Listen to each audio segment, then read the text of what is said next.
शिवाजी महाराजांच्या काळापूर्वी 10व्या 11व्या 12व्या शतकामध्ये आपले जे पूर्वज होते हे पूर्वज सगळे हे डोंगरामध्ये राहत होते, महादेवाच्या डोंगरामध्ये राहत होते, बाळाघाटामध्ये राहत होते आणि म्हणून आपली जातीची नोंद हे कोळी झालेलं आहे.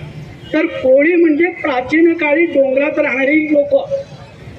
त्याच्यानंतर आदिवासी म्हणजे काय, तर आदिवासी म्हणजे आदिवासी म्हणजे ह्या देशामध्ये आधीपासून जी लोक वास करतात, आधीपासून ही जे लोक राहतात त्यांना आदिवासी म्हटलं जातो.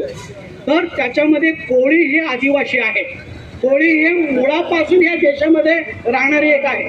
तुम्हाला माहित आहे की रामायणाचे लेखक वाल्मिकी हे कोळ्यांचे होते, महाभारताचे लेखक हे महर्षी ऋषी व्यास ऋषी हे कोळ्यांचे होते, गौतम बुद्धाची आई हे कोळ्यांचे होते, भीष्माचार्य हे कोळ्यांचे होते.